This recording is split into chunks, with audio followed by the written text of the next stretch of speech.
यहाँ पर Donald Trump तो ये कह रहे हैं कि ईरान समझौते के लिए बात कर रहा है, लेकिन इसमें कोई भी सच्चाई नहीं है, क्योंकि ईरान के जो सर्वोच्च नेता है खामनेई ने साफ कर दिया है कि वो घुटने नहीं टेकेंगे। खामनेई के खिलाफ 16 दिन से लगातार प्रदर्शन जारी है और वो लगातार हिंसक होता जा रहा है। 544 लोगों की जान चली गई है, जिसमें 48 की तादाद सिर्फ सुरक्षाकर्मी है। तेहरान समेत करीब 100 शहरों में जबरदस्त आग लगी है और 10,000 से ज्यादा लोगों को इस वक्त हिरासत में लिया गया है, लेकिन उसके बावजूद ये प्रदर्शनकारी पीछे हटने को तैयार नहीं है। शहर शहर गोलियां चलाई जा रही हैं, शहर शहर आगजनी भी हो रही है, लेकिन प्रदर्शनकारियों के हौसले किस कदर बुलंद हैं वो ये तस्वीरें बता रही हैं। फोन की रोशनी के बीच अपना विरोध दिखाते हुए ईरान के ये आम लोग हैं जो सड़कों पर उतर आए हैं। ईरान के जो 31 प्रांत हैं उसके 100 से ज्यादा शहरों में इस वक्त इसी तरह के प्रदर्शन देखने को मिल रहे हैं। खामेनेई के खिलाफ, खामेनेई की सरकार और उनकी नीतियों के खिलाफ प्रदर्शन हो रहा है, आगजनी की जा रही है। तेहरान की एक तस्वीर, तेहरान में सड़कों पर प्रदर्शनकारी आगजनी करते नजर आए।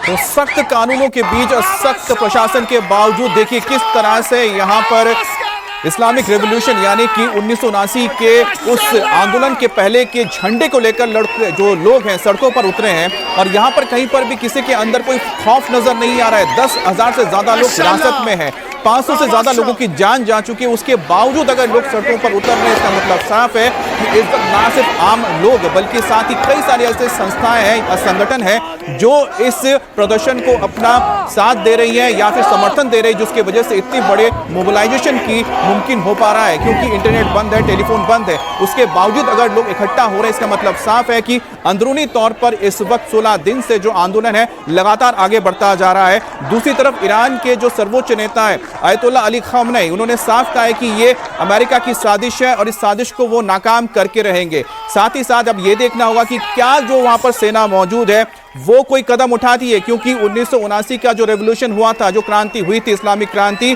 उसमें सेना ने साथ दिया था क्रांतिकारियों का, लेकिन अभी तक इन प्रदर्शन कर रहे लोगों को सेना या किसी भी संगठन का जो सेना से जुड़ा हो या फोर्सेस से जुड़ा हुआ साथ नहीं मिला है।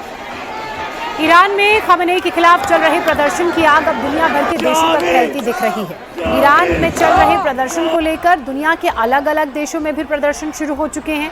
आपको हम कुछ तस्वीरें दिखाएंगे। ये जो एक एक करके आप तस्वीरें देख रहे हैं, ब्रिटेन, तेहरान, फ्रांस, जर्मनी से आई ईरान के प्रदर्शनकारियों के समर्थन में जबरदस्त रैलियां यहां पर निकाली जा रही हैं, नारेबाजी की जा रही है। यानी कि अब मामला सिर्फ ईरान तक सीमित नहीं है, ये ईरान से बाहर निकल चुका है। अमेरिका, जर्मनी, ब्रिटेन इन देशों तक पहुंच चुका है और यहां पर भी लोग खामेनेई सरकार और प्रशासन के खिलाफ लगातार नारेबाजी कर रहे हैं। ब्रिटेन की तस्वीरें देखिए, कितनी बड़ी संख्या में लोग एकजुट हुए।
तो ब्रिटेन, फ्रांस और जर्मनी, 3 शहरों में आप देख रहे हैं किस तरह से जो प्रवासी ईरानी लोग हैं वो उन लोगों के समर्थन में उतरे हैं जो लगातार इस वक्त इस्लामिक इस सत्ता के खिलाफ ईरान में प्रदर्शन कर रहे हैं। और दूसरी तरफ ये जो दबाव भी बनाने की कोशिश हो रही है अपनी अपनी सरकारों पर, क्योंकि अगर ईरान पर हमला होता है तो ऐसे में यूरोपीय देश, चाहे वो फ्रांस हो, ब्रिटेन हो, जर्मनी हो, इसका भी साथ चाहिए होगा अमेरिका को।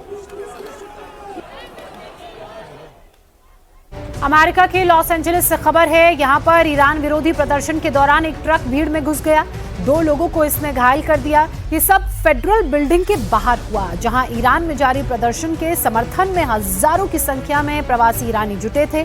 ट्रक पर ईरान के इतिहास से जुड़ा राजनीतिक संदेश भी लिखा था, जिसमें तख्ता पलट की चर्चा थी। पुलिस ने ट्रक चालक को मौके से हिरासत पर लिया है। अमेरिका लॉस एंजलिस की ये तस्वीरें आप देख रहे हैं। यहाँ पर प्रवासी ईरानियों का प्रदर्शन हो रहा था, बड़ी संख्या में लोग जुटे थे, हाथों में ईरानी झंडे लिए। उसी दौरान एक अज्ञात ट्रक वहां पर आता है, ये सफेद रंग का ट्रक जिसमें UHA UL लिखा हुआ है, और इसकी रफ्तार इतनी ज्यादा तेज थी कि अपने साथ कई लोगों को रौंदता हुआ आगे ले गया। 2 लोगों के घायल होने की खबर है। अब पाकिस्तान की बात करेंगे, जहां पर इमरान खान के नाम पर बवाल थमने का नाम नहीं ले रहा। कराची में हजारों की संख्या में इमरान खान के समर्थक जुटे हैं। खैबर पख्तूनख्वा के CM सोहेल अफरीदी की अगुवाई में ये प्रदर्शनकारी पहुंचे और इमरान खान को तुरंत रिहा करने की मांग की है। इमरान खान के समर्थन में देखिए किस तरह से नारेबाजी भी इनकी तरफ से की जा रही है। कराची, पाकिस्तान की तस्वीरें आप देख रहे हैं, जहां इमरान समर्थकों का जबरदस्त हंगामा, नारेबाजी देखने को मिली। इमरान खान के समर्थन में उनके जिंदाबाद के नारे लगा रहे हैं और सरकार से उनकी रिहाई की मांग कर रहे हैं। अडियाला जेल में लंबे वक्त से इमरान खान कैद हैं। हालांकि बीच में उनकी बहनों और पार्टी के समर्थकों की तरफ से भी जेल के बाहर प्रदर्शन किया गया, लेकिन अब ये जो कराची में समर्थक हैं वो प्रदर्शन कर उनकी रिहाई की मांग पर अड़े हुए हैं। बड़ी संख्या में देखिए कराची में ये समर्थक जुटे हुए हैं और लगातार चुनौती इस प्रदर्शन के जरिए वहां की सरकार को और जेल प्रशासन को दे रहे हैं और अपने नेता यानी कि इमरान खान की रिहाई की मांग कर रहे हैं। इसमें आपको अलग अलग आयु वर्ग के लोग दिख रहे होंगे, हाथों में पार्टी का झंडा और मुंह पर एक ही नारा कि इमरान खान जिंदाबाद और उन्हें जल्द से जल्द रिहा किया जाए।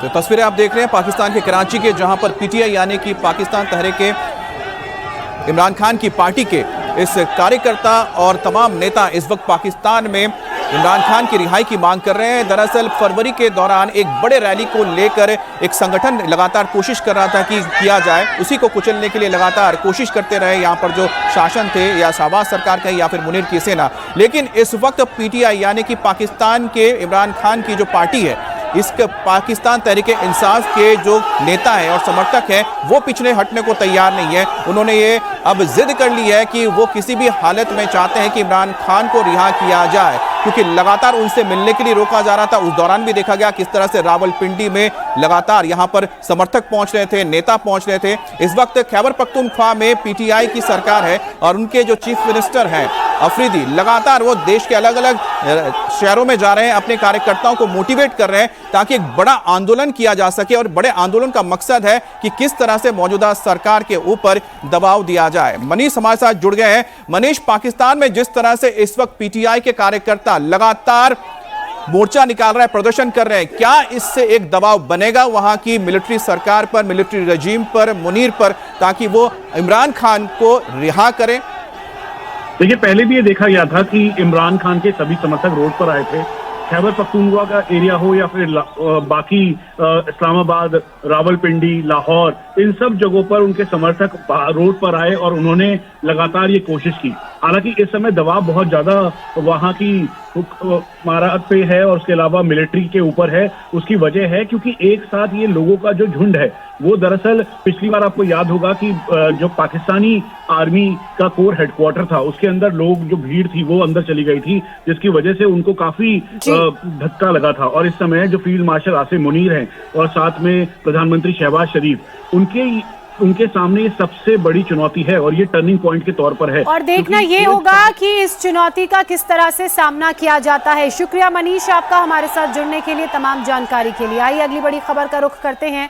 कराची से यह तस्वीरें आपने देखी। अब खबर झारखंड से, जहां के बोकारो में एक सनसनीखेज खबर सामने आई है। 7 नकाबपोश हथियारों से लैस होकर एक ज्वेलरी शोरूम में दाखिल होते हैं। लूट का पूरा प्लान सेट था, लेकिन अचानक सब फेल हो गया। झारखंड के बोकारो में लूट की कोशिश नाकाम किस लिए हो गई वो आपको बताते हैं, क्योंकि ऐन वक्त पर अलार्म बजने के चलते लुटेरे घबरा गए और शोरूम से भाग निकले। पुलिस वाले बनकर सिक्योरिटी चेक के बहाने ये 7 लुटेरे तनिष्क के शोरूम में घुसे थे। गार्ड ने नकाब हटाने को कहा तो लुटेरों ने उसकी राइफल छीन ली, फिर पिस्टल और तमंचे के दम पर शोरूम में मौजूद लोगों को बंधक बना लिया। लेकिन शोरूम में लगे अलार्म ने सारी प्लानिंग पर पानी फेर दिया। लुटेरे लूटपाट शुरू करते उससे पहले ही अलार्म बज गया, जिससे लुटेरों में हड़कंप मच गया और वो लूटपाट किए बगैर ही दबे पांव वहां से वापस लौट गए। 9-2-11 हो गए। अलार्म की वजह से एक बड़ी लूट की जो वारदात है वो टल गई। झारखंड के बोकारो की ये घटना है। 7 लुटेरे लूट के इरादे से तनिष्क के शोरूम में पुलिस के अधिकारी बनकर पहुंचे। हथियारों से लैस थे, उनके पास पिस्टल थी, तमंचा था। पहले उन्होंने हथियारों का खौफ दिखाकर वहां मौजूद लोगों को बंधक बनाया, तभी अलार्म बज गया और वो घबरा गए।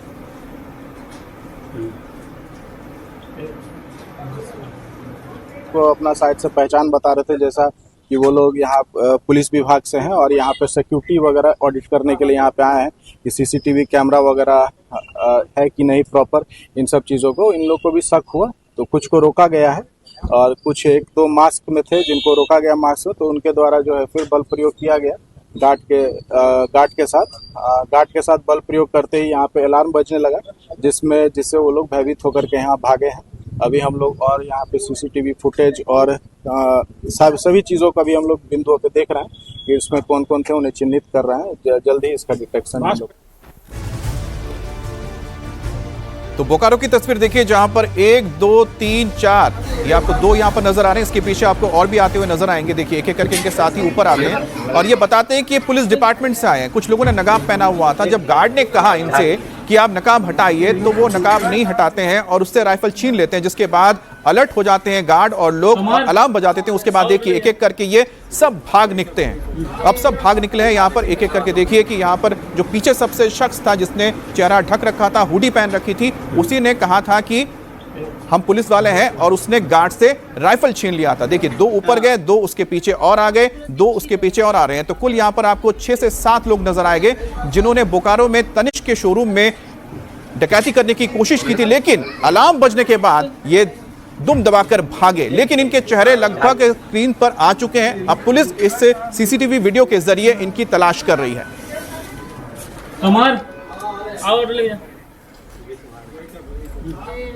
आइए अब आपको सीधे वाराणसी लेकर चलते हैं, जहां की दाल मंडी में बुलडोजर का एक्शन शुरू हो चुका है। तस्वीरें हम आपको दिखाएंगे। दरअसल पिछले 7 दिनों से यहां पर कार्रवाई चल रही है। बुलडोजर पहुंच चुका है और बुलडोजर से अब जो ध्वस्तीकरण की कार्रवाई है उसे अंजाम दिया जा रहा है। दरअसल यहां पर सड़कें बहुत सक्रिय हैं, ऐसे में सड़क चौड़ीकरण के लिए और साथ ही एक हिस्सा काशी विश्वनाथ कॉरिडोर से जुड़ेगा। 650 मीटर लंबा जो पूरा ये सड़क का हिस्सा है उसके चौड़ीकरण के लिए इस कार्रवाई को अंजाम दिया जा रहा है, जिसमें कई घर और मस्जिदों को चिन्हित किया गया है। अभी तक तो हथौड़ा छीनी से कार्रवाई हो रही थी, क्योंकि गलियां इतनी सक्रिय हैं, इतनी पतली हैं कि बुलडोजर आगे जा नहीं पा रहा था। लेकिन अब सड़क को खाली कर दिया गया है, बुलडोजर से इस कार्रवाई को अंजाम दिया जा रहा है।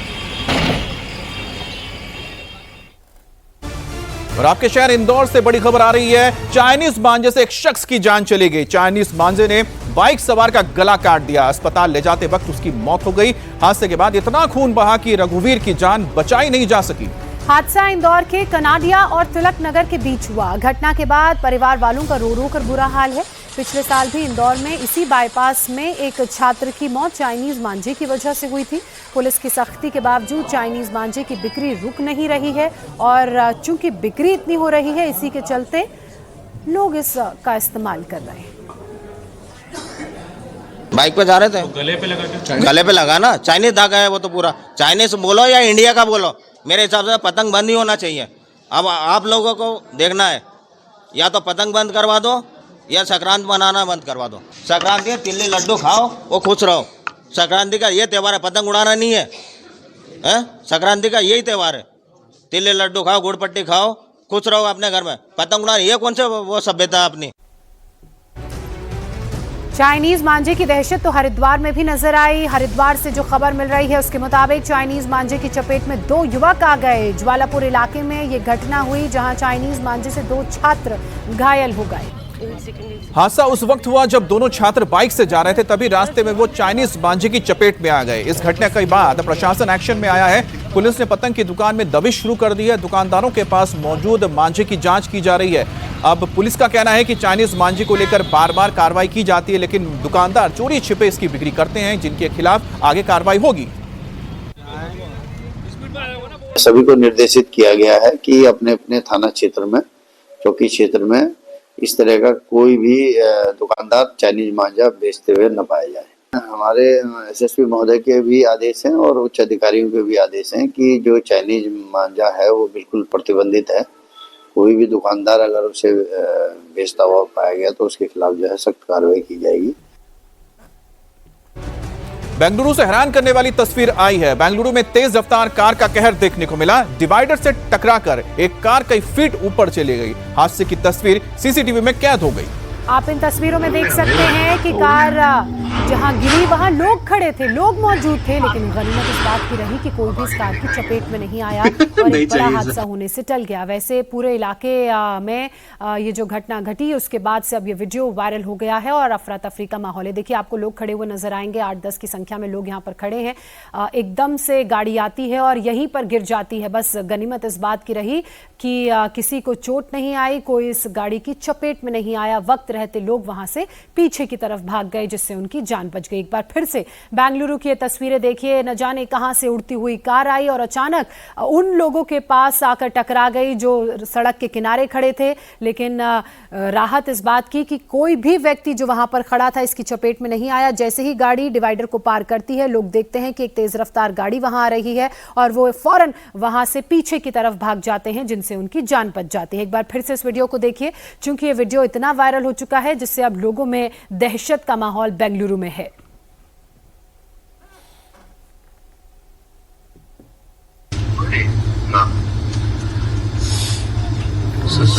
और एक बार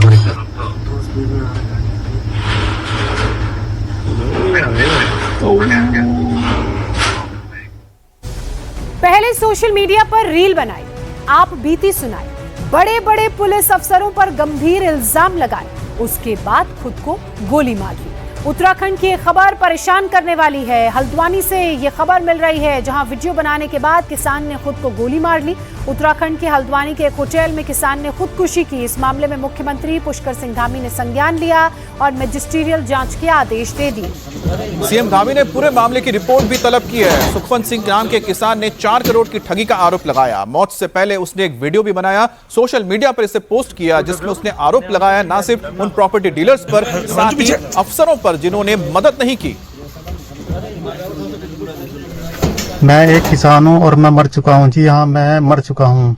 अब आप मेरी ये वीडियो मरने के बाद देख रहे हैं। मेरे साथ मेरी बीवी, मेरे बेटे ने भी हाई कोर्ट उत्तराखंड में आत्महत्या कर लिया है।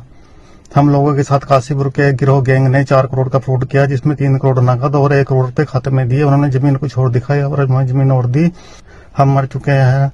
हम अपनी यह जांच सिर्फ सीबीआई से करवाना चाहते हैं। हमारी यह जांच बनने के बाद सिर्फ सीबीआई द्वारा की जाए, क्योंकि पुलिस के बड़े बड़े अधिकारी सब इसमें मिले हुए हैं। और हम ये चाहते हैं कि हमारे शरीर में, जो हमारे तीनों के, हमारे बेटे का, मेरा, मेरी पत्नी का जो शरीर है, उस शरीर के सारे पार्ट्स बेचकर उससे जो भी पैसे मिले वो सारा पैसा वरिष्ठ पुलिस अधीक्षक एसएसपी मणिकांत मिश्रा, एसओ कुंदन सिंह उतेला, प्रकाश बिष्ट, थाना ITI और पैगा चौकी के सारे कर्मचारी अधिकारियों को बांट दिया जाए, ताकि इनके बीवी बच्चे उस पैसे से ऐश कर सके, मौज ले सके, लूट सके, क्योंकि इनको तनख्वाह तो मिलती नहीं है।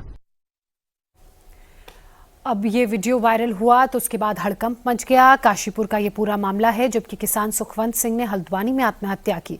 पुलिस का कहना है कि मामले की जांच के बाद कार्रवाई की जाएगी। हमने खुद सभी सीनियर ऑफिसर्स ने परिवार वालों को आश्वस्त किया है। मैंने स्वयं भी आश्वस्त किया है कि वो ये जो क्रियाक्रम के उपरांत किसी भी प्रकार की लीगल एप्लीकेशन देते हैं उसको विधि सम्मत रूप से और विधिवत कार्रवाई हम करेंगे, बिल्कुल प्रोफेशनल कार्रवाई करेंगे। जो भी परिवार चाहेगा जिस प्रकार का भी एप्लीकेशन देंगे उस पर हम काम करेंगे। विधिवत रूप से हम लीगल कार्रवाई एज पर लॉ हम करेंगे, बिल्कुल प्रोफेशनल काम होगा। और जो भी वो व्यक्ति बोल रहा है एक एक बिंदु पर भी हम काम करके उस पर बिंदु हर बिंदु पर हम जांच करके प्रॉपर विधिवत कार्रवाई हम करने को तैयार है। बड़ी खबर यूपी के मैनपुरी से, जहां पर दबंगों का कहर देखने को मिला। मैनपुरी में घर में घुसकर परिवार पर हमला किया। लाठी डंडे से लैस दबंगों ने महिला और बच्चों को घसीट कर पीटा और पुरानी रंजिश के बाद कुछ दबंग पीड़ित के घर घुसे और हमला करके उन्हें पिटाया। दबंगई की घटना पूरे इलाके में हड़कंप मचा चुकी है। तस्वीरें मैनपुरी के बेवर थाना इलाके की हैं। इस घटना के बाद पीड़ित ने थाने में शिकायत दर्ज कराई। आरोप लगाया कि मोहल्ले के ही दबंग ने उसे कई बार परेशान किया था। पहले भी उसके साथ इस तरह की मारपीट की जा चुकी है, लेकिन पुलिस उल्टा उसे ही जेल में बंद करने की धमकी देती है।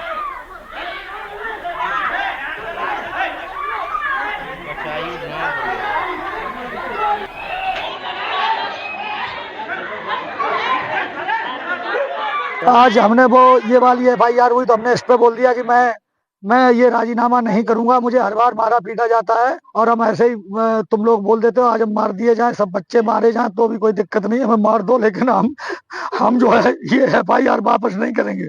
तो इस बात पे मैं, सतीश और पुष्पेंद्र और अरविंद, इन सब लोगों ने हमारे ऊपर दबाव दिया और ये कहा कि राजीनामा कर ले, नहीं तो ऐसे तुझे पीटेंगे और वापस भी पीटेंगे।